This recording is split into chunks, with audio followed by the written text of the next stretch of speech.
that is inside will not be as good as you are seeing this one.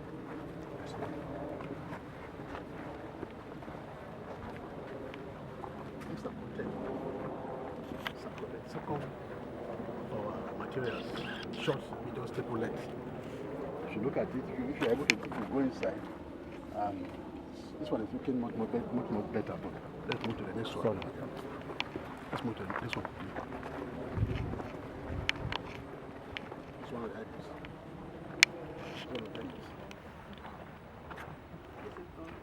This one of the hybrids. We got two.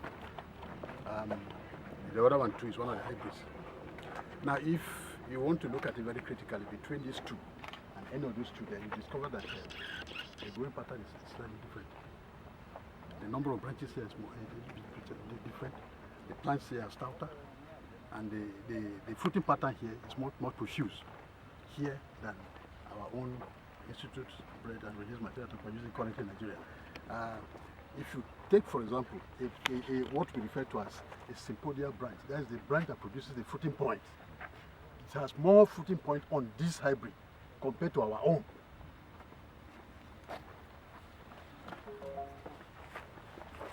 When I say fruiting points, these are the fruiting points. And this one is what is called as a sympodial branch. Now let's go to this one side. You can look at this. You can look at this. 1, 2, 3, 4, 5.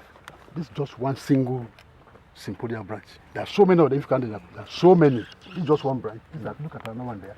There are so many. So when you, on average, you take 5 and you multiply by the number of sympodial branches, you discover that the potential number of fruits that we produce by this stand alone is not less than, it's within the range of 80 to 100 fruits per stand. When we say stand, it's from the hill. This is a hill, from the hill. Between 80 to 100, at times 120. So this is how prolific in terms of production that these hybrid varieties are. We are not saying, we are not condemning wholeheartedly our own, throwing the bad water with the baby. That's not what I say. But if there is something that there's a material you have, and you have discovered a quality that is good, as scientists, we will point it out. We say it, we will not shy away from it, we will not cover it. We will say this is what we are seeing, and we can prove it. The data is there for us to see. That's why we are showing you this to see physically. There are other things that are there that if you may not be able to appreciate, sir, because of, but for those of us who are scientists, we may know. But this one is clear for you to see physically. So that's just there. Can you follow me, sir?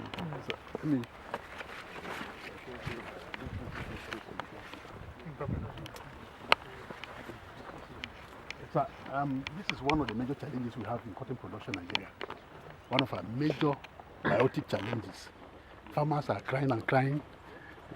People, if you come, you don't need to be trained to know that this particular farm is suffering from pest problem. Look at this. Just look at how ragged, how wretched and ragged this plant is.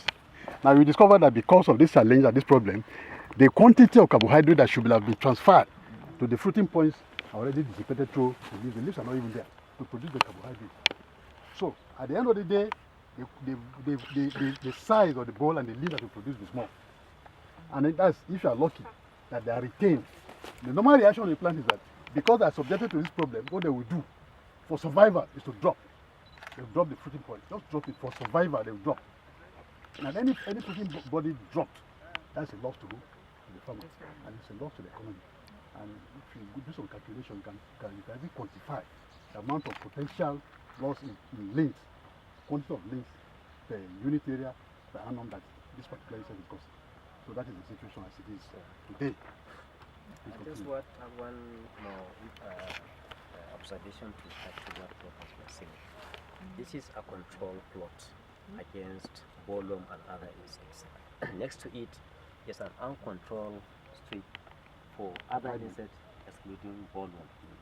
We can see despite the control application made for this strip, we still have the insect on the local material that we have. Not only the bollworm, we have the effect of Selecta durugata, other insects, which means the spray regime is at 2 weeks interval. In other words, for a farmer to harvest something reasonable from his or her own farm, he or she may need to use more chemical, which I believe is not environmentally friendly more cost to the farmer, and even to the user is not healthy. So the hybrid cotton varieties that have the presumed resistance to insects would have reduced the amount of chemical that would have been applied, protecting the farmer, protecting the environment, at least with some reasonable harvest from the farm. So,